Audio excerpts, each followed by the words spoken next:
Hello everyone, let's put the game up. I minimized it, I forgot. Hi everybody, I hope those of you who celebrate had a wonderful Thanksgiving or holiday or Friendsgiving or get together with family and friends or just had a good Thursday. I wasn't here yesterday, not because I'm in Germany. I am an American, but I wasn't celebrating Thanksgiving. I was just thought it would be sort of a good day to skip a Thursday since a lot of people were out eating turkey and not watching me hunt monsters. But we're back. It's Friday. It's Friday. It's the end of the month, and we're back. We're back, baby. And so last time, I don't have Jerry here to recap me. Last time we successfully infiltrated the public mall.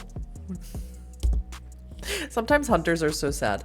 We successfully infiltrated the public mall as janitors. We went underneath the mall to where there's like some rail, which reminds me of Europe. I don't know how similar Canada is to like the way a lot of Central European countries lay it out, to where the trains are. And then we sort of eavesdrop on some of the vampires who have been giving us a hard time and attacking us. But two of the vampires who attacked us were there. And then it was interrupted by a bunch of like militia and a vampire leading this militia, who apparently is an elder vampire that they're all scared of. And we basically, when it was between fight or flight, we froze. And then she took us to the police station and she basically offered to help us. And we said, we will get right back to you about that. And she let us go, surprisingly. And then we told our hunter cell, everything that happened. So that is what you missed. That's what you missed last time on Glee. Is that too old of a reference? I don't care. I'm using it anyway. So now we're in the interlude part again. We survived, which is pretty shocking because normally I don't survive this long into Hunter games. But here we are. We're alive, and we also, I know we did this in the part before, but we unlocked the romance with Will, and we're going to keep pursuing that. Jesus Christ, I hope we can. I don't think I've ever spoken to Fleur de Lis. I think I've spoken to the other person whose name I've already forgotten one time, and I don't really care about anyone. And I let the old man die. I don't care about anyone else but Will. Okay, interlude. 5 days later. When you get back from downtown, your head had been full of questions, or rather one question. What the fuck do we do now? No idea. It was pretty obvious then that it was on everyone else's mind too. After everything that had happened, it was hard not to think about it, but just because you were all thinking about it and didn't mean any of you had any useful answers.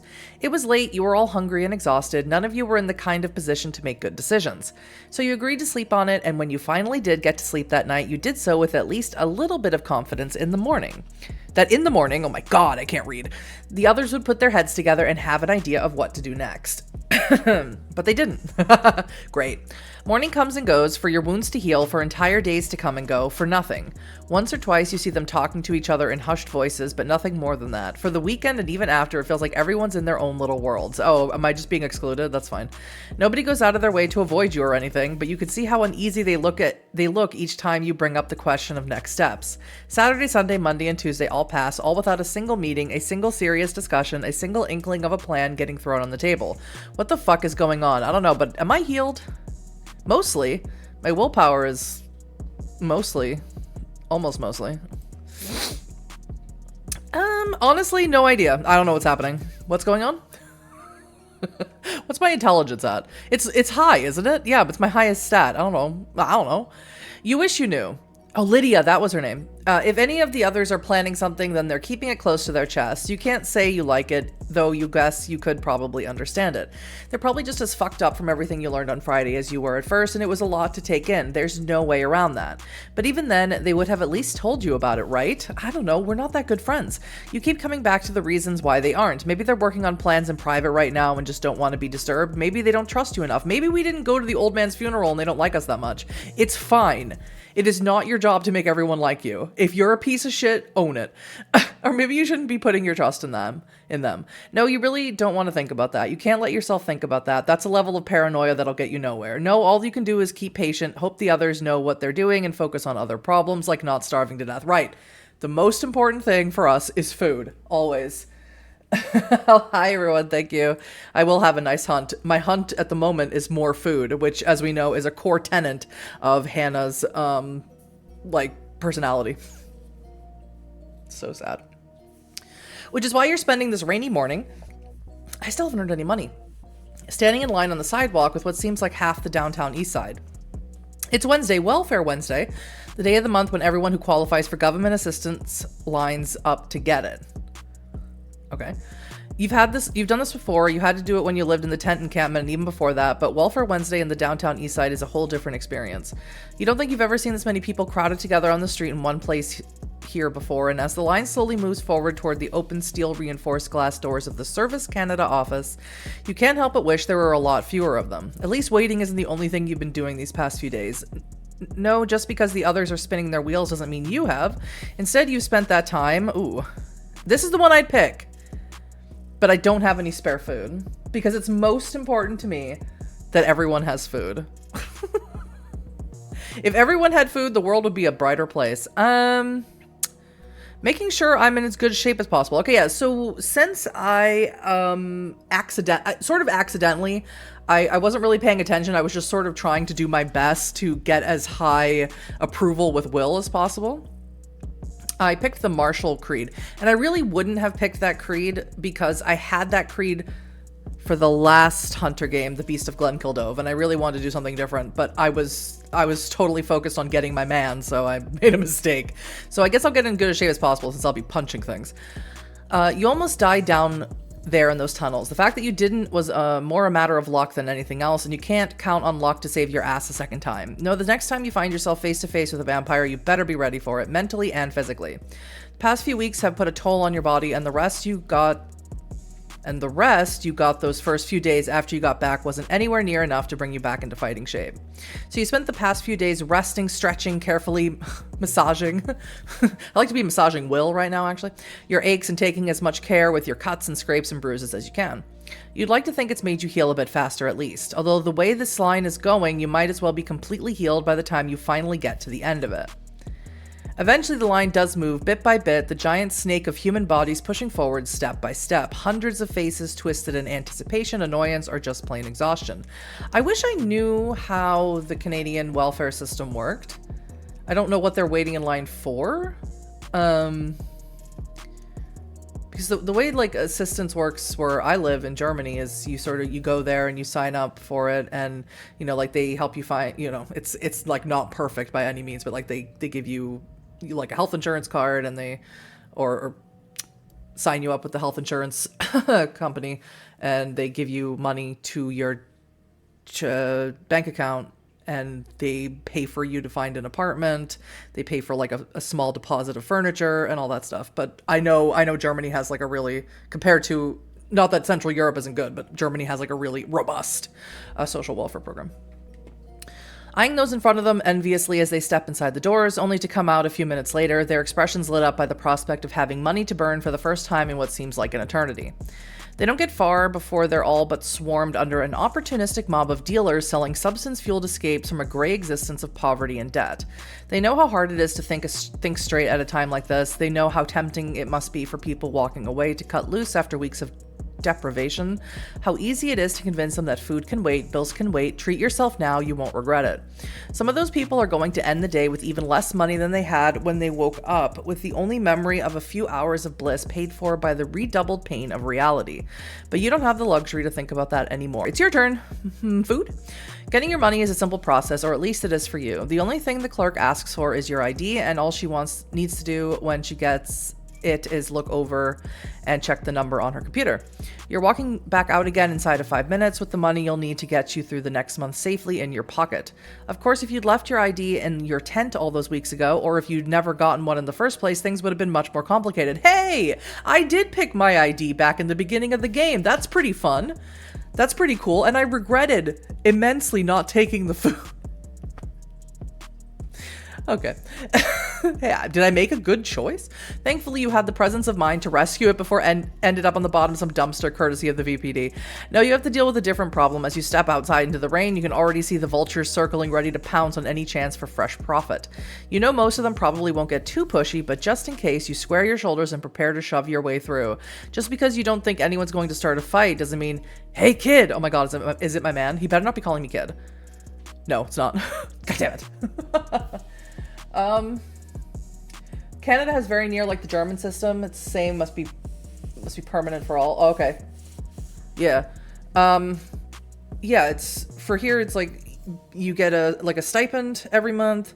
They pay your rent. They pay your rent, and you get a stipend, and they pay your healthcare.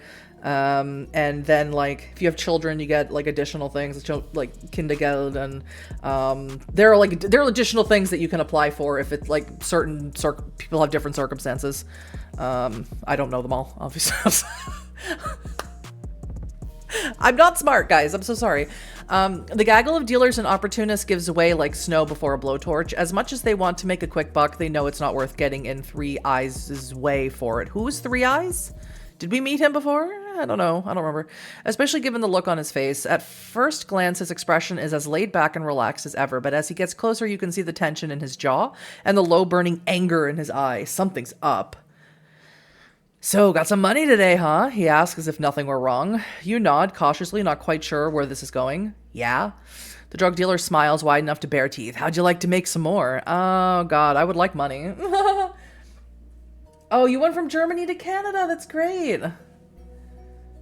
So you know both systems? That's, well, good for you. Smarter than me. But, you know, no, that's not saying much because I'm stupid. It's a simple job, Three Eyes explains as you follow him down the sidewalk. Guy owes me money, plans on collecting, but he's a jumpy little fucker, so I might decide to make some choices which otherwise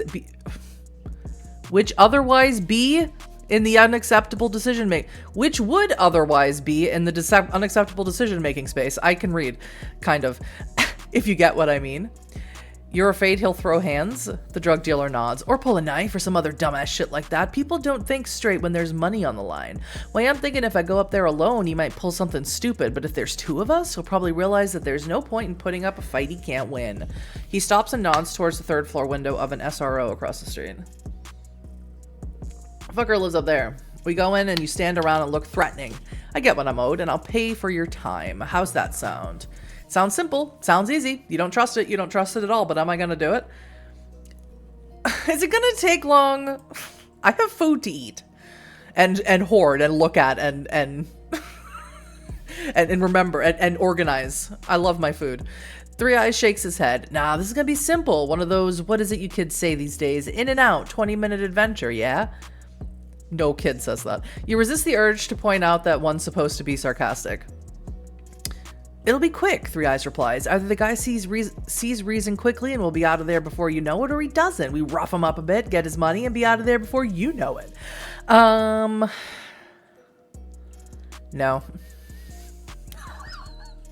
I'm gonna do this run never having money. No. No, go away. For a second, you see the anger flare up behind his expression, but only for a second. The next moment, he's breathing out, looking almost as laid back and relaxed as he normally does. I'm gonna have now a gang after me as well. Gang of vampires, gang of drug dealers. I'm a collector at heart. Fine, he says, almost too patiently. If you want to turn down some easy money, then I'm not gonna tell you what to think. He turns away, but not without a parting shot. Let's just hope you won't need that money before next month. I definitely will. I definitely will. That's almost enough to make you change your mind. You do need that money. The game is like, please interact with the story. You do need that money, even if it means doing something you might not like for it. But it's too late now. Three Eyes is already gone and the crowd is already shifting to cover his tracks. I have my food for the moment. I'm good. Can I click show stats? Yeah. Just shows what my creed is. My drive is creed. I didn't even know. I wonder what the vampires have. It's so unfair. It shows my health, my willpower. It says that I'm smart, which is lying. It's super lying. The personal relationship. Lydia's the vampire. She's intrigued by me. Hot. Will is the guy I'm trying to romance. He's like a 45-year-old alcoholic, and I'm in love with him. Mandy is another person. They don't even have the other member of our cell, Fleur de Lis, because I don't think I've ever talked to her, because I think it's more funny if I don't.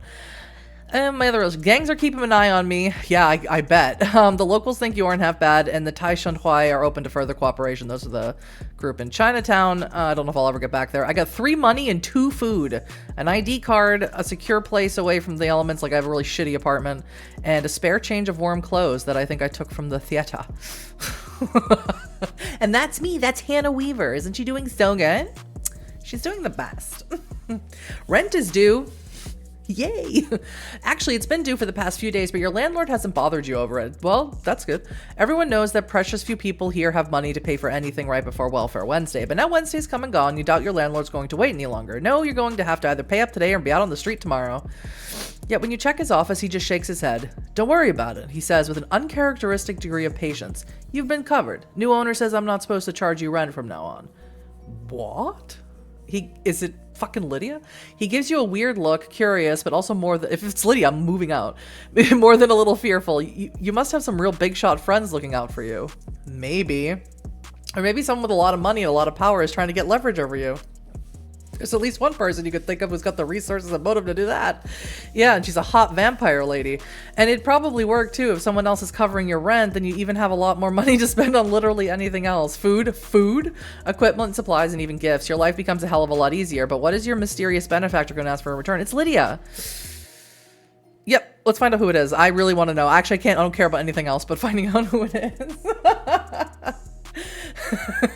I could be training, I could be buying weapons, I could be helping out the neighborhood. I don't care about anything else, but I care about me, all right? Hannah's an extremely selfish person who's obsessed with the alcoholic older man in the group because he keeps calling her kid, and they imply that Hannah's like 19 or 20 years old in the beginning.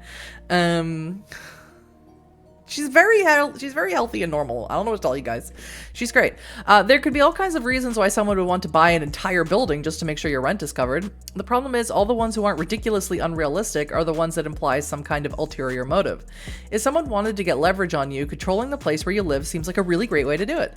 And until you find out who's behind it, you won't even know just how you're being set up to be screwed. You'll have to do some digging, figure out who's doing this and what they want. If worse comes to worse, you might have to figure out an exit strategy. But this isn't something you have time for now. Why not? I skipped some guy's funeral because I didn't feel like going. Because I needed to hold space for myself.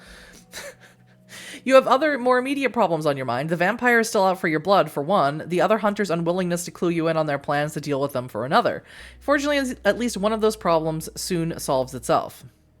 The knock comes late in the afternoon, only about an hour before sunset. You open the door to find Will on the other side. Don't call me kid. It's gross and weird. Stop it. I'm in love with you. Hey, kid, he begins. Make time Friday night. Oh my God. This is all I've ever wanted.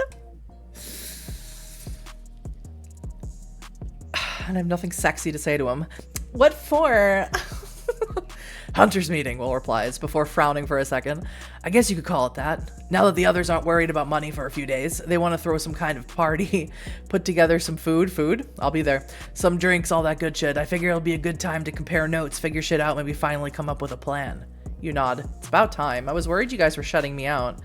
The other hunter answers with a pained smile. Yeah, you weren't the only one. Turns out they're just not too good at wrapping their heads around this kind of shit all by themselves. Yeah, maybe if I didn't let the old man get killed. Maybe if we're all in the same room, we'll make some goddamn progress. He probably has a point. And more importantly, it looks like you now have plans. But the next day, you wake up to find a folded slip of paper slid under your door. On it is a note written in the kind of neat cursive script they stopped teaching in schools about the time you were born. Oh God, it's her. Meet me tomorrow evening after sunset on the 3rd floor of Canada Place. Tell no one. Wear something nice. I don't have anything nice.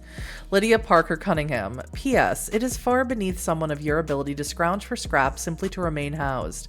I have taken the liberty to resolve the matter for you. Well, shit. Well, saw that coming. Blind people saw that coming.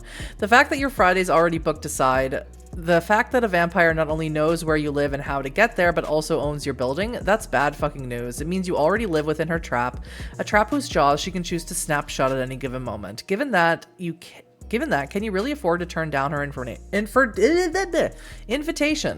What's that? Information. You know what she wants you for, something. Aren't you curious to know exactly what that means? This is again the game being like, please interact with the story. You suppose you won't know unless you go find out, and if you do that, then you'll have to ditch the other hunters. But that's a decision you don't have to make yet, at least. You've still got a day and a half to think it over and prepare for whatever choice you end up making. Until then, you have other things to think about. Oh, my brain is just completely segmented. It's the date!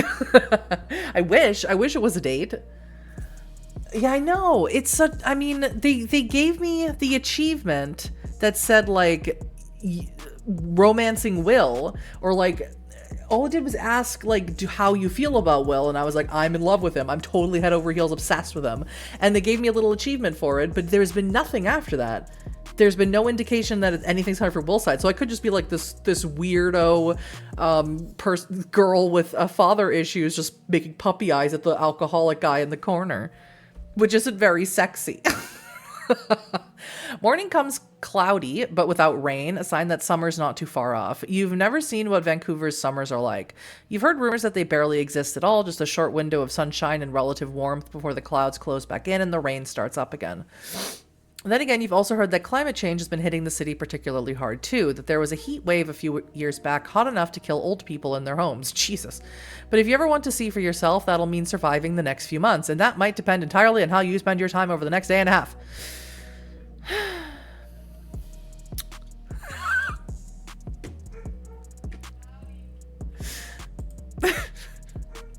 How much? I have two food.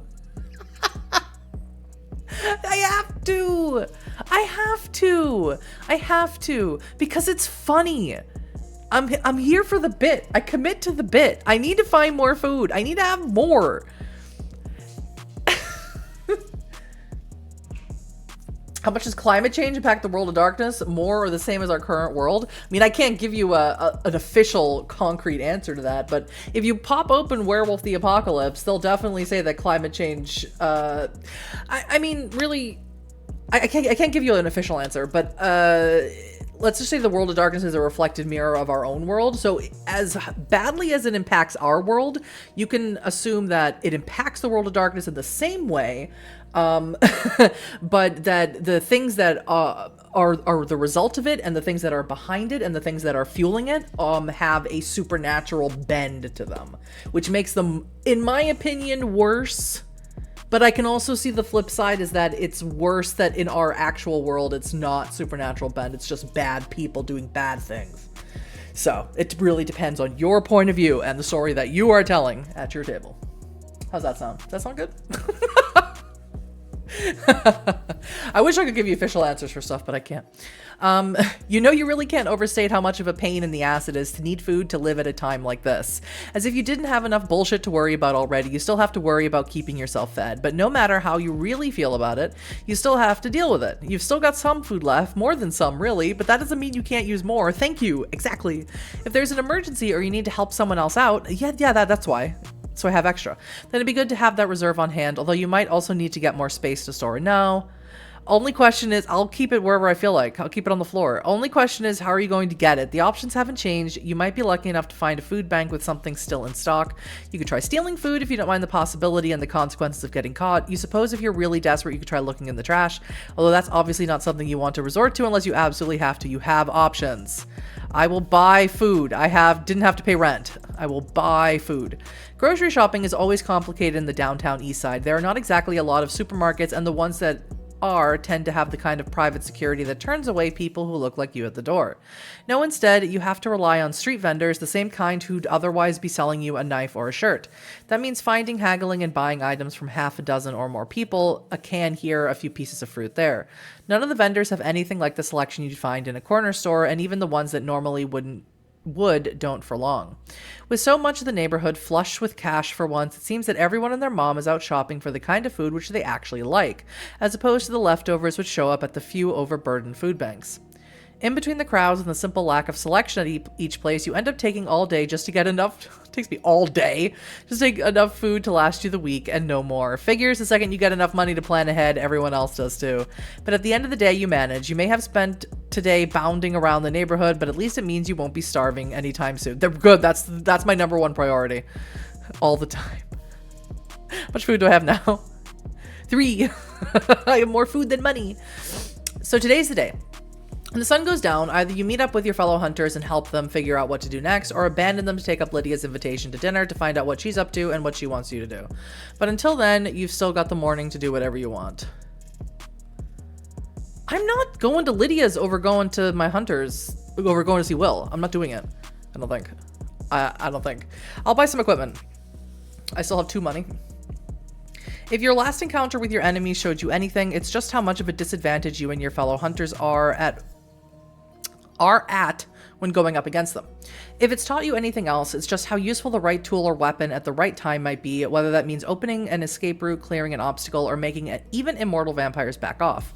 That means if you want to maximize your chances of surviving your next encounter, you're going to have to consider picking up some new equipment.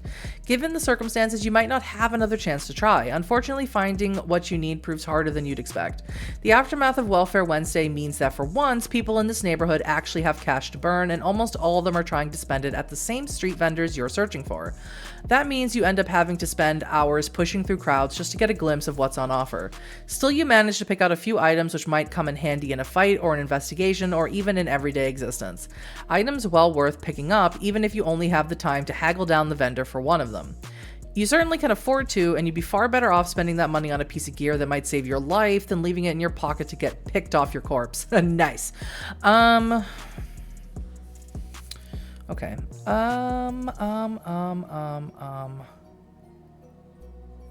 Huh. Yeah. A cheap burner phone would be useful, especially if I'm on my own. Yeah, in case I get separated. If watching the others in your trip downtown has taught you anything, it's just how useful a phone can be, not just as a way to communicate, but as a camera, flashlight, even a distraction if you need it to be one. The fact that the other hunters all have a tool that versatile at their command while you don't, that's an oversight you've left for too long. And it's the one that you go out and correct today. It's not a nice phone, not by any means. It's at least 5 years out of date. The screen is cracked. The speaker barely works and there are scratches all over the camera lens, but it turns out it charges, and even better, it still has a few minutes loaded into it. That means you can now call for help, have a dim but useful light in the dark, record sound, take pictures, bad pictures, and do all kinds of other stuff which you would have needed separate tools for. Sure, it can't do any of those things particularly well, but it can do them well enough to get you out of a bad situation. And right now, that's all you need, baby. Oh my god, now we can text Will. You would see the vampire? I mean...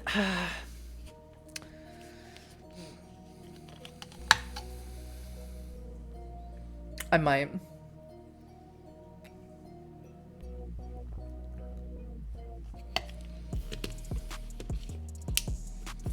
might. Friday night comes faster than expected. You can't hold off your decision any longer. You have to choose now. Are you going to go meet up with the other vampire hunters to figure out what you're going to do as a team, or are you going to leave them hanging to meet Lydia for dinner at Canada Place? The answer should be an obvious one. The other hunters have spent the past weeks working with you, acting as the closest things to reliable allies you could possibly have in a place like this. They're the reason why you're alive, and if you ditch them tonight, they're going to be disappointed if not suspicious. On the other hand... Having said that, you still have no idea what Lydia's deal is. Maybe she's exactly what she says she is, a powerful ally looking to help you out because she wants to nurture your potential. It's way more likely she's trying to fuck you over somehow. All of her sweet talk can't hide that possibility. The fact that she's offering to take you to dinner all the way on the other side of the waterfront in an environment you're going to be unfamiliar with doesn't make it seem less of a risk to take her up on her invitation. She'll have more than enough opportunities to sink her hooks into you. But then again, if it all pans out, you'll get a chance to sink your hooks into her right back. You can find out what her plans are, what her motives are, what exactly her beef with Roderick Lung is. You might even be able to convince her to trust you or even get her to help you out. It's worth a shot, isn't it? Oh. I can't pass up the chance to get to know Lydia better. I can't do it. I'll make it up to the other hunter somehow. I mean, why can't I just tell them? Why can't I just be like, hey guys, you know you have to go and answer this invitation. The cost of refusing is too high, and the possibility of getting something useful out of it is too massive. But that doesn't mean you want to ghost the other hunters. They're your friends, at least you think they are, and you owe them some kind of explanation at best, probably something to make them know this isn't personal. Leave it with some food as a gift. No! It's my food! A note explaining where I am will be enough. They'll understand. I'm not giving them food. Guys, I'm going on a date with a vampire. Can't come to the hunter meeting. I'm not giving them my food. You wish you could leave more than a note. A piece of paper with a hastily written explanation feels like such an empty gesture. I don't care. More like an excuse than a reason. Stop trying to make me give away my food. When the others see it, you doubt they'll be entirely satisfied. Well, Will won't kiss me, so I'm not satisfied either. Maybe Lydia will kiss me. But what choice do you have? You don't have anything else you could spare. At the end of the day, an empty gesture is all you can afford. You hear voices from up ahead when you slip through the front door of the theater, the others setting up for the meeting, or was it a party that you're going to ditch? You move carefully. Why would I slip through the front door of the theater? I live in my own apartment. I'm so confused. This keeps going back, and like sometimes when I'm leaving places, it talks about the theater. I don't live in the theater. I have my own apartment. So I don't have to avoid them. I don't live there. You don't let yourself breathe into the door. Whatever. That's when you realize you've got another problem. You're technically following Lydia's, because otherwise it would say here, a relatively secure place to rest away from the elements. I would say here that I lived in the theater, but I don't. And then they won't see the note. I mean, the game does not know. I know. Well, I mean, they might if they go like, say, like, hey, what's her face didn't show up. What's my name, Hannah? What's her face didn't show up. Then they can go to my apartment. So I don't know. It's stupid. It's annoying. You're technically following Lydia's instructions to wear the nicest outfit you have. Don't have one. That's only because you've got one outfit to begin with, an outfit which is covered with tears because I cry about my food all the time. Tears, wrinkles, and all other kinds of souvenirs from the very rough time you've had these past few weeks. You're not sure it qualifies anybody's idea of something nice, let alone by the standards of some kind of vampire lord moonlighting as a big shot lawyer. But it's not like you can do anything about that now. Sure, you've been able to keep yourself and your soul outfit more or less clean thanks to the shared bathroom in your building. And then once again, it talks about my building. Make up your mind. This is the same page. But that can't do anything for the persistent stains and wear or for the beat up condition of your clothes themselves. All you can do is try to brush yourself off as best as you can and hope it'll be enough. And as it soon turns out, it isn't, obviously. Canada Place is like a whole other world, and not just because you've had to walk across all of downtown to get there. It rises from the gloomy concrete around it like a brilliant crystal palace, its glass facade lit up by 1,000 lights inside, an immense translucent beacon casting its light on the massive white painted hulls of the cruise ships docked next to it. Beyond the glass, ornamental spires of canvas and steel rise into the night sky like sails. Streams of people crowd the sidewalk, rushing from the liners. The buildings are waterfront station just a block away. They wear stylish long coats and tailored jackets against the drizzling rain, giving you and your wet, ragged clothes looks ranging from morbid curiosity to undisguised disgust as they pass by on sidewalks just too narrow. Oh, look. Okay, see, putting clothes and looks next to each other, too close to each other, made me think like clothes and like looks, not like looks. Sorry. Too much brain rot. Discuss as they pass by on sidewalks too narrow to give you a wide berth. The uniformed bellhops, Jesus, at the main entrance don't turn their heads as you walk through the automatic glass doors. Where the hell is this place? But you can see their judgmental eyes to track you as you pass. This isn't your world and you are not wanted here. Every wet step you take across the polished granite floor feels like an intrusion, a blemish on the perfect face of some alien planet. Inside the doors don't, Jesus, I'm dramatic. Inside the doors don't do so much to inside the doors don't so much open to an entry hall as much as they do an immense chamber, rising all the way to the roof. Balconies wrap around the massive atrium, one on top the other, like the cross-section of a wedding cake. Behind them, the reflected glow of lights shine from more hallways and rooms and who knows what else beyond. But those aren't where you're supposed to go. The note had told you to head for the 3rd floor, which means your path takes you up the grand escalator right in front of you, up and up, almost as if you were floating deeper into the Crystal Palace. And the further toward a meeting you may never walk out of. Fingers crossed, babes. For reference to Canada Place, Waterfront. Okay. You step off at the top of the 2nd escalator onto a balcony broad enough to be a floor in and of itself. An immense fountain rises out in front of you, its water gurgling out of a central spout and along a spiral course carved out of solid granite. Its banks engraved with the names of cities picked out in brass: Shanghai, Tokyo, Sydney, Valparaiso, San Diego, Seattle, and finally Vancouver, the Pacific Rim rolled up into a single artistic statement. Beyond the fountain, a roped-off terrace looks out over the lit-up harbor. The smell of cooked and seasoned meat reaches your nose as you see crowds of well-dressed people shuttle from tables. Tables covered in white linen to a huge array of buffet tables as quiet music issues from a grand piano on the far side, just a few steps from where the glass wall keeps out the rain without obstructing the electric star field of the harbor at night. Excuse me? A sharp voice pulls you out of your near trance. You've managed to drift from the fountain nearly to the buffet. Food. If it weren't for the scrawny-looking young man with freckles and the crisp uniform of a server blocking your way, you might have walked right in. Are you lost? He asks with a disdainful look of someone who already thinks he knows the answer. This is a private dining establishment. I got an invitation telling me to come here. Should I tell him that? Oh, I hope so. Really? He gives you a look that couldn't be more skeptical if I'd rehearsed it.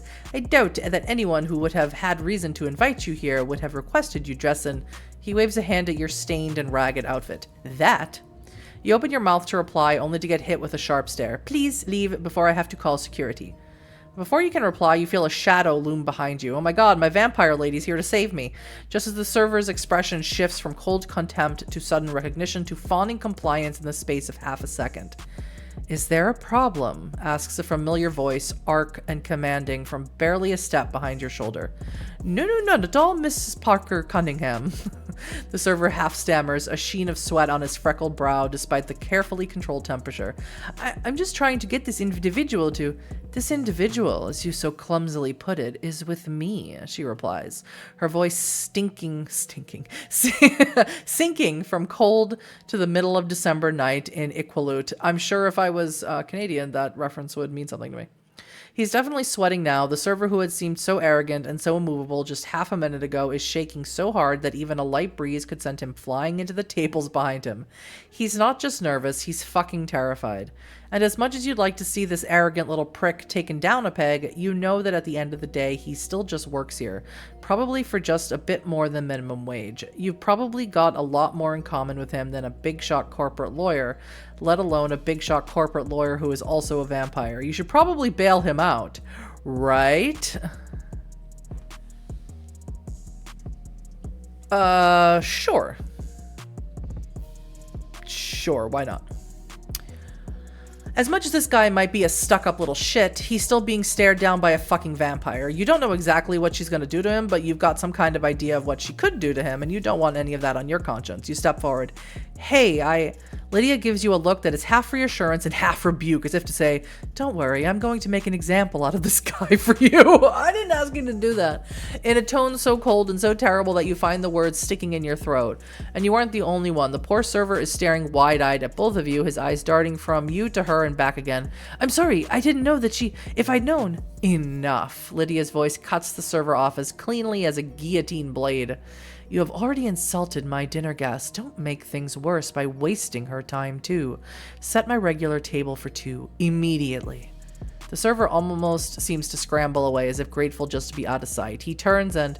Oh yes, the vampire adds, stopping the fleeing man in his tracks and fixing him with a smile that is nothing but cold malice behind blood-red lips.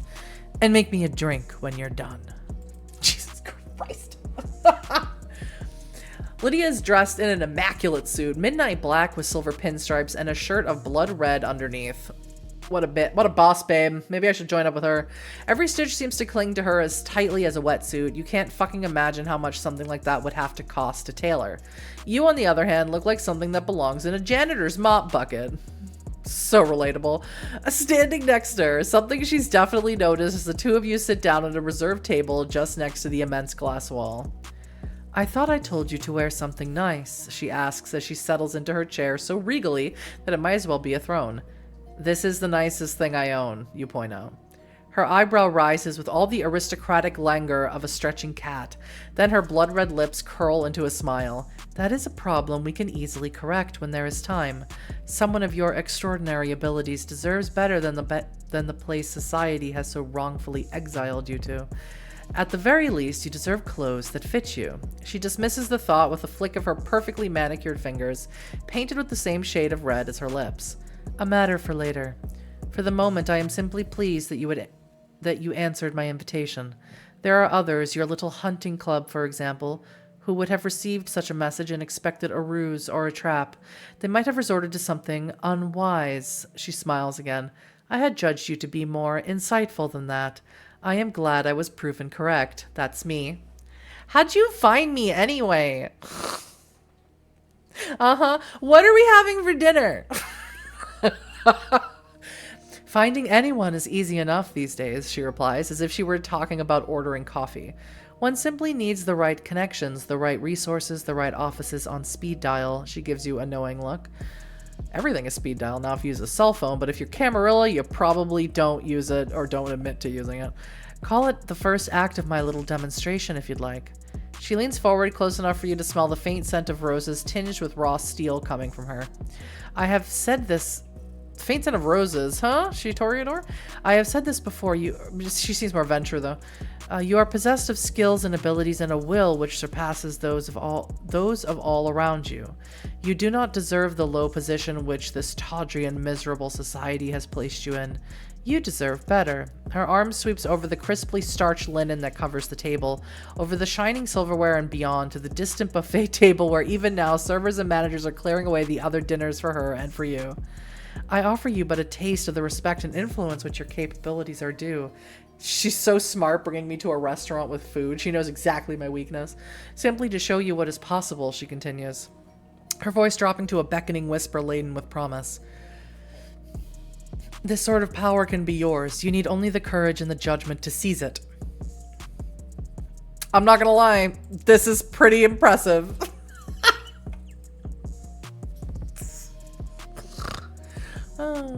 Lydia smiles.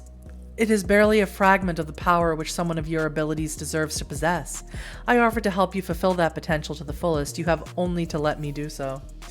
Before you can reply, your stomach does it for you, a groaning rumble that you're pretty sure could have been heard from across Burrard Inlet. Shit, you've barely eaten today. I know, because I'm getting that problem. Like, have you ever watched any of the survival shows? Sometimes this is weird, or like in any situation, there's this weird phenomenon sometimes that happens, where you have food and like you're in a starvation situation, and so like you catch food or hunt for food, and then you like smoke it and you store it in some fashion, and then you won't eat it because you're so afraid that you're gonna run out, and then you end up starving anyway, even though you have an abundance of food. That's me. And by me I mean Hannah. Go, the vampire replies, with the indulgent look of a mother handing her child enough change to buy a freezy. Eat your fill, enjoy yourself tonight, and remember that soon you will be able to do so whenever you please. Shit, she doesn't have to tell you twice. It's like that, what Ghibli movie is it? It's like Spirited Away. Oh, like the parents in Spirited Away. Oh my god. The buffet tables are almost deserted by the time you get to them. Only a handful of uniformed servers wait at the tables, one behind an immense steaming beef roast, another behind a bank of shining drinks shining drinks? One more waiting next to a table crammed full of ice creams, yogurts, puddings, and a whole rainbow of Jell-O plates. But aside from them, you're alone, aside from the smells. And holy shit, the smells. Just one of them would have been enough to make your mouth water. Scent of veggies roasted in lemon, pepper, and butter, of roast lamb laden with cumin, of fresh fruit enough to have been carried here straight from the orchard, of hot chocolate, of roasted garlic, of pasta alfredo, and chow fun. Somewhere else, those smells might have mixed themselves up into a horrible jumble, a 20-car olfactory pile-up. Here, the tables are placed just far apart to make every aroma have enough space to rise, to waft, to bloom. It's like a botanical garden. Each table its own exhibit of your food cravings, and each one is for the taking, all you can eat. The only question is which to go for first. I'm just not going to listen to her meeting. I'm just going to eat the whole time. So I'm a huge lamb head. I love lamb. I don't eat it nearly enough because it's very expensive where I am. I'm going to go for lamb. Delicious. Delicious lamb. People in the desert, I found water in their bag because they were... Yeah, people in the desert found... Yes, exactly that. So afraid of running out of water, they save up all of their water and then they end up dying of dehydration anyway. Yeah, absolutely. You've heard that in really poor countries, people like you at the bottom never even have a chance to taste red meat even once a year. Maybe that makes you lucky. Even despite your lack of money, you've managed to still get your hands on some pork and beef now and again. Not like every day, but enough to make it familiar. Lamb, though? Fuck, you can't remember the last time you had lamb. That stuff's so expensive that nobody ever throws it out or puts on sale for a price you could afford even when it's raw. Lamb that's dressed and seasoned and slow roasted until the meat comes off the bone, you might as well wish for a fucking unicorn. Do they have unicorn? Except now that unicorn is sitting right in front of you. you, cut into chops and laid out in a row on a silver platter garnished with mint and steaming with the smell of spices. You take the tongs and throw 2 chops onto your plate before you even realize you've done it. When you do, you look back at that silver plate. Then you grab 2 more. You've got enough on your plate for a decent meal now, but it's still only a third full. You could probably head back now and not regret it. But you're not going to have a chance to do this again anytime soon, are you? You're not going to... Yeah, exactly. Exactly. Let me fill up my fucking plate. Let me go back to her like this. Roast beef. Roast beef with gravy and mustard. I'm protein loading. I have to be able to fight, you know, vampires with my bare fists later. I need a lot of protein. You've had roast beef before, almost everyone has, but what's in front of you is completely different from what you're used to. This isn't a few sad, cold brown slices of sandwich meat out of a sealed plastic bag.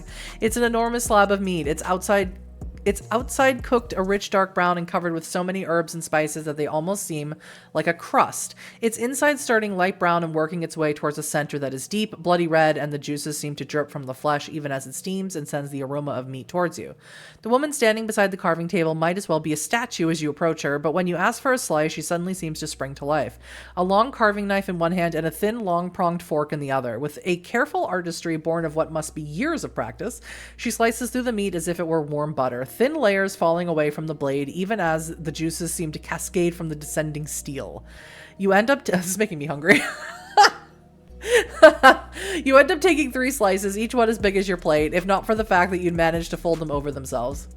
Over them, you ladle a spoonful of steaming rich brown gravy and accompany it with a dollop of gray-yellow mustard. I have not eaten enough roast beef in my life. Clearly, I don't know about serving it with mustard. I've never heard of that. It's not the stuff that comes in squeeze bottles. It's not even the fancy stuff that comes in glass jars at supermarkets. No, this stuff is even fancier than that, and just an experimental taste of the grainy, tangy, spicy sweet mixture is all you need to know. You've never had anything like it before. What is it, like Grey Poupon? Part of you is looking down at the small amount of meat on your plate with the satisfaction of knowing that you'll finally get a chance to eat roast beef the way it should be eaten. I usually only have ever eaten roast beef with horseradish, so I don't... I'm not fancy, though. But another part can't help but sigh. If this is how roast beef should be eaten, then what in the hell have you been eating your entire life? Your plate's a bit more than half full now. It's definitely feeling heavy in your hands, but there's still enough space for some more food. Get it. And you do want it. What you've got now would make a pretty good dinner, but pretty good seems like a lost opportunity when there's still so much you haven't picked up yet. Hell yeah. Hell yeah, dude. Dessert now. Dessert time. I should get vegetables, but I'm not gonna. Dessert? Great thinking, Hannah. Yeah. Dessert. Fuck, dessert. When was the last time you were ever able to spare a thought for dessert? Lamb, roast beef, and dessert. No vegetables, no carbs. When was the last... Well, I guess carbs are the dessert, but no vegetables. When you were ever able to consider something sweet that wasn't a stale leftover cake or a half-melted chocolate bar. When was the last time you could actually see a slice of pie or cake or a brownie within arm's reach? It's all there, all laid out in front of you, and a lot closer than that now. Pecan pie, apple pie, blueberry pie, chocolate cake. Tiramisu, cheesecake, dark chocolate brownies, fudge brownies, white chocolate brownies with chunks of Oreo in them, and that's not all. There's a whole side table crammed with little plates of Jell-O in 50 different flavors. There's another counter with nothing but ice cream and frozen yogurt. There's Boston cream donuts, eclairs, Nanaimo bars, fudge squares. Every dessert you could possibly think of seems to be spread out in front of you, just waiting for you to pick it up and put it on your plate. You wish you could take it all. You can. Just Homer Simpson that shit.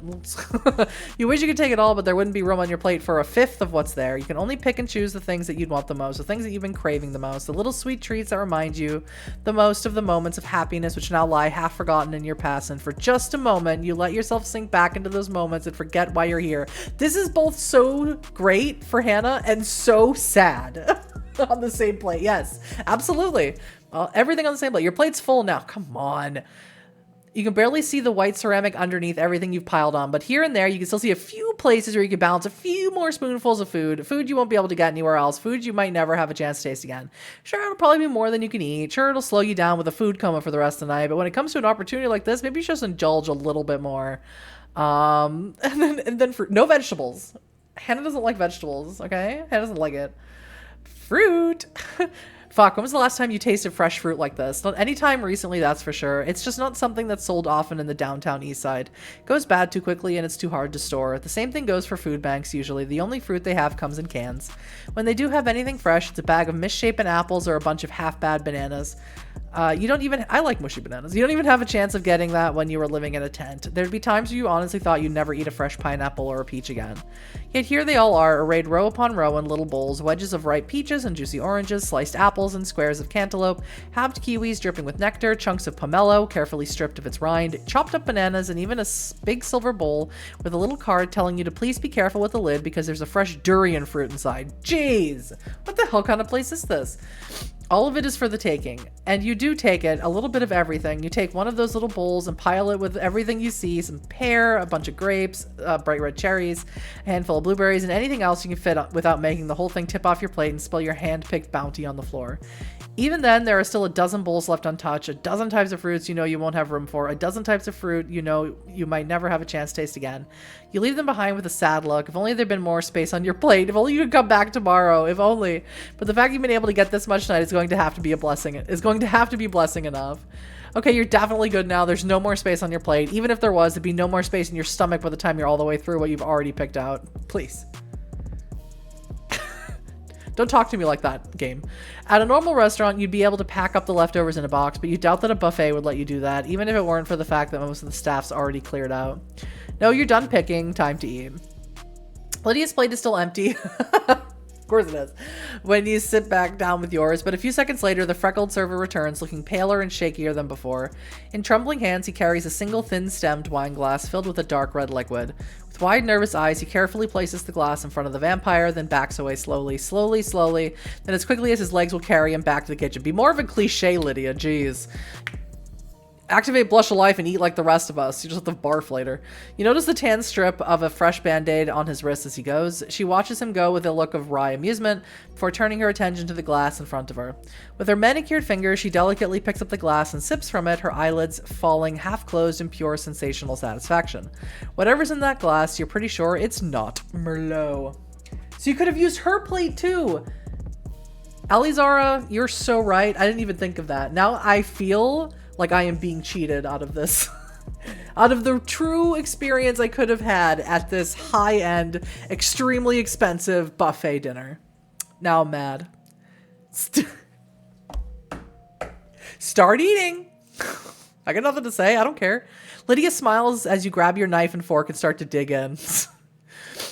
Good, she says softly, almost at a whisper. It's like the scene from Pirates of the Caribbean. He's like, and an apple next? You want to eat an apple? Oh, God. Good, she says softly, almost at a whisper. Enjoy yourself, and remember that together we may make this the first bites of a feast which will never end. Great. Nom, nom, nom, nom. Takes only a single bite to realize that you're a lot hungrier than you thought you were. For a minute, the rest of the world almost seems to fade away, leaving only you and the plate in front of you. Almost. As you eat, Lydia eyes you with an indulgent, almost smug expression, as if you were following her plans or walking into her trap. It's enough to make you put down your knife and fork at least for a second and look back into those ice-cold eyes for just a moment. I see you have questions, she observes, before taking another sip from her glass. Ask them, and I'd be happy to answer. One's curiosity should never spoil one's appetite, after all. Okay, so you talk a lot about me. What about my friends? Specifically, what can you tell me how to get Will in the sack? Lydia's eyebrow arches, not in interest, but in the disgust of someone who's just watched her cat unexpectedly deposit a dead bird on her porch. What about them? I don't know. Shouldn't they get some say in this, you ask? Why should they? She replies. Surely by now, you can see that they will urge you to refuse to take anything you are offered. They will say it is because they care about your safety. But the truth is they are merely envious of your ability, of your will, of your ability. I said ability twice because it matters twice as much to stand out above them. In the weeks you have known them, you have bestowed upon them all the talents and all the skills at your disposal. What have they given you? She couldn't think of more than two things, but she just said ability twice. She shakes her head. They are ordinary people, and the only thing they want is for you to pretend to be ordinary like them. So they do not see themselves in your shadow. She leans forward. They are not your friends, any more than a termite is the friend of a tree. I guess you have a point. They are envious of your will. I know. I guess you have a point. Lydia smiles as she sits back in her chair. Good. I thought you would realize that. You are far more perceptive than most humans. More perceptive than your so-called friends by far. They still believe that you have no inkling of your true potential. That the most you aspire to is to become one of them. She shakes her head, eyes half closed, as if sharing a private joke with herself. So long as they think that, they will pretend to trust you, to respect you. The second you give any idea that your true destiny is to surpass them. So what do I do? Her smile deepens. What you must. Seize your destiny and discard any who get in your way. Oh. You eat a bit more slowly this time, trying to enjoy every bite. You know you're not going to get a chance like this for a while, unless you take whatever deal the vampire sitting in front of you is offering. Unless you agree to work with her. No, don't kid yourself, to work for her, whatever the cost of that arrangement might be. But wouldn't it be worth it to be able to eat like this every day, to be able to have a place where you could live like a human being, hell, maybe even to have a car or real furniture or clothes that actually fit you and don't come from the costume room of an abandoned theater? Some people would say that it wouldn't be worth it, but those people have never lived in a tent before, never scrounged in the trash for food before, never slept in wet clothes in the mud before. You know better. You know the value of what Lydia is offering. You just need to make sure you know why she's offering it. Right, so how exactly am I supposed to fulfill my potential? Lay it out for me, Lydia. Lydia gives you a faint look of approval as if she were testing you and you'd finally given her the right answer. You have already begun by demonstrating your abilities to me, by showing that you are superior to those around you, and yet, she frowns, while I may understand the potential you possess, my superiors are more distant, more removed. They will require additional proof that you are capable of what I think you are. And how do I give them proof, you ask? By doing what you intend to do anyway, by surviving. She gives you a thin, confident slash of a smile, holding her silence for a moment to let her words sink in before continuing on. Roderick Lung wants you dead. His allies want you dead. This you know already. However, he only sees your death as the removal of an obstacle to his real goal. Open defiance against my superiors and the order which they have kept the city under. She leans forward. Help me destroy this little rebellion, and you will not only end the greatest threat to your survival, but you will prove beyond a doubt that you are worthy of the future you deserve. So these little rebellions, do they happen often? Lydia pauses for a moment. She wasn't expecting that question, but she quickly answers it. No, they do not. There is dissent within the court, of course, but it is always handled in a civilized manner. This is different. Her eyes narrow. This was because we made a mistake. Oh, now this is getting interesting. What mistake? The vampire's lips press into a thin line. She's about to admit an ugly truth to you, one she doesn't like talking about. When we sought new members to bring into our society, we looked for those we thought most like us, Lydia explains. Those who we believed would share our values, our beliefs, our understanding of the world. As an assembly of superior beings, we naturally Vampires are so pretentious. We naturally approached the scions of the great families of the Pacific Rim. We made our existence known to them, and so great was our desire for fresh blood that we made them our own. Her voice turns bitter. That was our mistake. Kids who grow up rich are spoiled rotten. Facts. Hard facts. Something which we had forgotten, evidently, she replies sourly. We kindred value ability. We consider it the most important measure of personal value. Those among us who excel will grasp power regardless of who sired them. Her lips curl in a disgusted sneer, sharply enough to reveal the sharp fangs under them. Roderick Lung and his ilk did not understand this. They had spent their entire lives having power handed to them, their every whim addressed without delay, their every desire catered to. They were used to living like kings because of who their mothers and fathers were. They never had to earn a single thing in their existence. She gives you a look that almost seems deadpan. You can imagine how they reacted to genuine meritocracy. Yeah, you could. Spoiled rich kids used to never taking no for an answer, suddenly finding themselves at the bottom of the ladder. They must have considered having to work for their respect and influence tantamount to slavery after the pampered upbringings they had. That is the root of their rebellion. That's so funny. Lydia concludes with all finality of the sentencing judge. They are spoiled children. I mean, I don't trust her completely that that's the truth of it, but that if it is, it's hilarious. Rebelling against the need to do honest labor. You make me do too much labor. We, on the other hand, have learned our lesson. And now when we seek allies, we seek those who know the value of earning respect and power. Now we seek out hardworking individuals of superior ability like you, not the overbred afterbirth, Jesus, of their parents' greatness like them. Goodness. I'd be sympathetic if they didn't keep trying to kill me. And yet they have, Lydia points out. And they will keep doing so long as they see you as an obstacle to their petulant little rebellion. She sits back in her chair as if to leave her point on the table. The only way you will ever be free of the danger they pose is if they are crushed, completely and utterly. Help us do what we must to keep you safe. Your plate's almost empty now, which is great because you're just about full. You still pick at what's left on the table, but the hunger which you had started off so strong is long gone now, and all that's left is... You jump in your seat as a distant thump echoes from outside. You look up just in time to see a dull flash light up the night, somewhere further along the coast. The 9 o'clock gun, Lydia replies, with the faint smile of someone who knows something you don't. I don't suppose you can hear it from the other side of downtown, but everybody who lives on this side of it can. Her smile deepens just a little. Once matters are settled satisfactorily, you will have to get used to the sound. After all, we can hardly leave you living in a place like the one you inhabit now. She leans forward. I think you might like a penthouse apartment.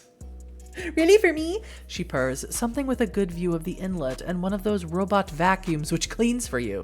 Yes, I think you'd like that very much. I would if the rent wasn't fucking extortionate. Lydia smiles again. Oh, you would not have to worry about that. Are you kidding? Renting a place like that must cost what, $10,000 or Canadian dollars a month? For an ordinary person possessed of ordinary abilities, committing them to an ordinary cause, perhaps, the vampire answers. Those of extraordinary talents who have the will and the foresight to know their own value and who attach themselves to a truly great work, let us just say that those who direct such endeavors possess more than enough in the way of resources to reward those that serve them loyally. What the hell makes me so special anyway? Does it have a full fridge? Yeah, that's really the only thing I need to know. Like, will the fridge remain stocked? Does it have one of those smart fridges where I can tell the refrigerator to order me groceries to my apartment? Lydia gives you the kind of look you would have expected to get if you'd claimed the earth was flat. In the past month, you've survived 2 separate attempts on your life from fully prepared kindred. Yeah, but I didn't really. Other people intervened, but sure. Thin bloods perhaps, but kindred nonetheless. Not only that, but instead of fleeing or hiding as most of your kind would, you seized the initiative, found their location, and were preparing to strike back on their own territory when I found you. No, we were just eavesdropping, but that's okay. She leans forward as if to emphasize the point. These are the decisions and the actions of someone with skill and judgment far exceeding the vast majority of your kind. They are the doings of someone truly extraordinary, and I would either be a fool or a traitor if I did not try to win such an extraordinary individual over as an ally. If I simply, she purses her lips as she eyes your ragged clothing once again, left someone of your potential to decay among your inferiors in that rotten sewer drain of a neighborhood. Hey, that sewer drain is my home. I like it there. That's where my food is. Sorry. Perhaps, Lydia concedes, for the moment, but do you really want to live in such a place forever? A place without comforts, without stability, among the rabble which makes up the very bottom of this city's inhabitants, at the mercy of whichever drug dealer or gun peddler manages to scramble to the top? I don't think so. She shakes her head. No, you are destined for better things, greater things, things befitting your caliber. I am here to help you achieve them, if you will let me. You look down to find your plate empty. You're not sure when you ate the last bite, probably as Lydia was answering your last question, but as you look up, you find her looking expectantly back at you. Oh god. As your eyes meet, though, her expression turns into one of appraisal. You still don't trust what I'm telling you, do you? I trust some of what you're telling me. Lydia, like the part about having enough money to buy food. Lydia nods, but she frowns as she does. Some, but not all. A pity. I thought you more perceptive than that. I suppose if I am to have you trust me, I shall make to offer some steak of my own. Steak? Get it with garlic butter. Before you can respond, her fingers almost close around the handle of one of the knives in front of her, a steak knife with a pointed tip. Almost instinctively, your shoulders tense. Is she going to? No, instead she turns the blade on her own wrist. Oh my god. Slicing deep through the pale skin and dead veins as casually as if she were signing a piece of paper. On a human, a cut like that would have brought blood spraying out like a garden hose. On a vampire, it apparently just brings a slow, viscous trickle, dripping away from the cut to be caught in the emptied wine glass she holds just beneath the incision. She's gotta ghoul me! The blood trickles down the clear glass. Well, no, I'd have to drink directly from... No, I think that's just for other vampire. I think in V5, if you remove it from long enough from the vampire, it doesn't have the, like, ghouling effect. Just, like, it has all the other benefits, just not the bonding effect. The blood trickles down the clear glass, leaving crimson trails along the side before pooling down at the very bottom. We kindred need blood to sustain ourselves. You knew that, obviously, Lydia explains. Usually that means we take it from others, both as a means of sustenance and as a show of dominance, much like a hunter killing a stag. Yet there are times when the opposite is required, when one of us gives their blood to another. As a show of, she pauses for a moment, searching for the right word, as a demonstration of respect, of vulnerability, of trust. Yeah, sure. She raises the glass for a moment, swirling its contents around like a sommelier. To give one's blood to another is for one to give power over themselves to another. She declares softly, she's lying to me, as she places the glass for her. This is what I offer you now. She's lying to me.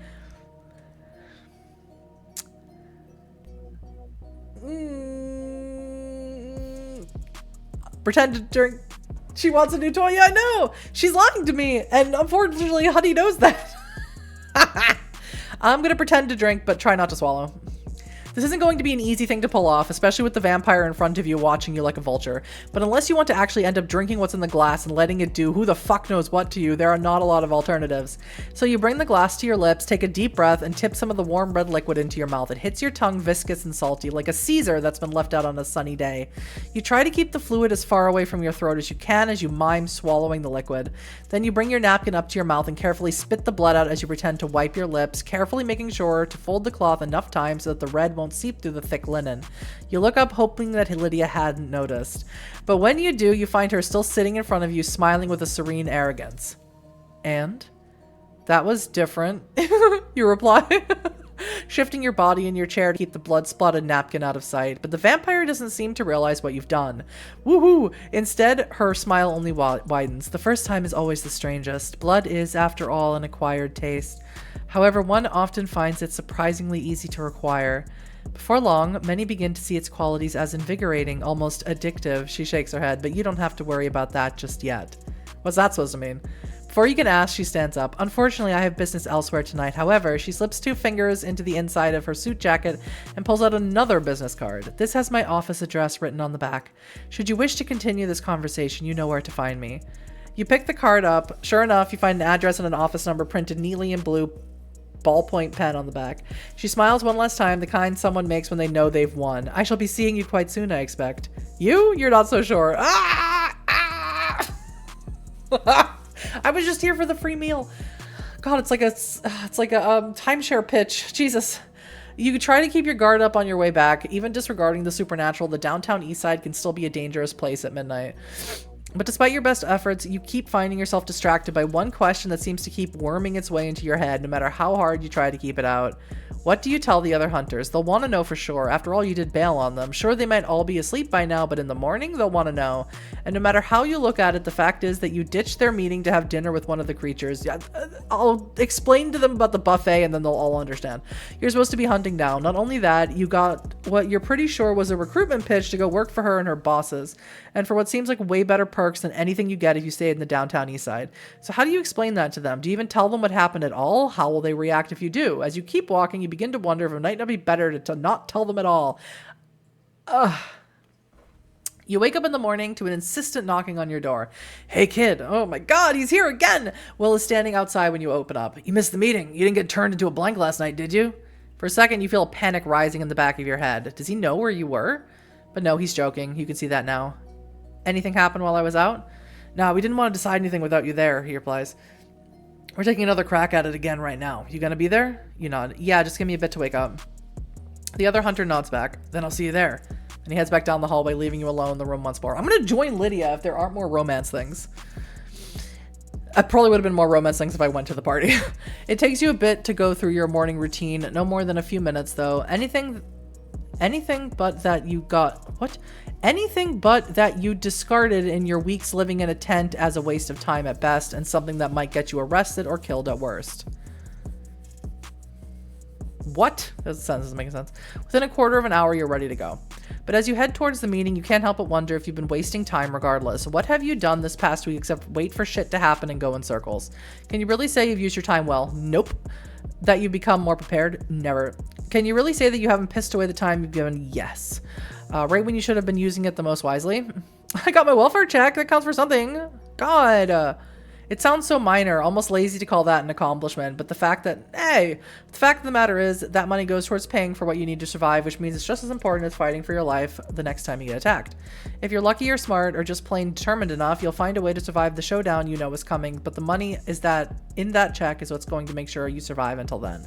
And that's something worth considering, especially this close to the edge. I've managed to get some new gear. You might not have a plan yet, but when you do come up with one, you know you'll be better equipped to carry it out. New tools and new weapons might seem like minor advantages compared to what you're up against, but they're still advantages. And if the past few weeks have taught you anything, it's that every little edge and every little leg up can mean the difference between life and death out here. I've done all I can. I can't do anything more for you. It might not have seemed like a lot at first, but maybe that's just because you already had most of what you needed already. Maybe it was because the preparations you made this past week were only the finishing touches on stuff you started working on already. Me when I'm Delulu. Me when I lie to myself. Maybe you really are as ready as you can be. Whatever plan you and the others come up with today, you'll be ready to carry it out. You almost feel sorry for anyone who stands in your way. Okay, calm down, honey. You step through the doors and into the auditorium where the others are waiting. From my apartment, right?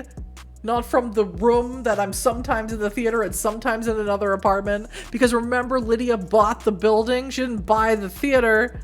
Help me. End of interlude 3. Yes, save my game. Boom. That's me, Hannah Weaver. Oh yeah, baby. Boom. Act 4, Hounds on a Leash. I know who I want on a leash, and that's Will. Time for an intervention, yeah. Okay, so that's where we're going to stop for this week. I'll be back next Thursday, I think. Hang on, let me check really quickly. I won't be back next Thursday. I will be back next Friday. I am not working next Thursday. So I'll be back next Friday for this. I'm so sorry you'll have to wait a whole week just for one episode a week. It's the holidays are coming. Things get crazy over here and everywhere, obviously. But thank you so much. I hope you guys have an excellent weekend. I hope you had a great holiday. Be safe out there. I don't know, Black Friday deals. I have no idea if that's still going on in the States or not, or wherever you are. But be safe out there, and I will see you next Friday. Thank you, everybody.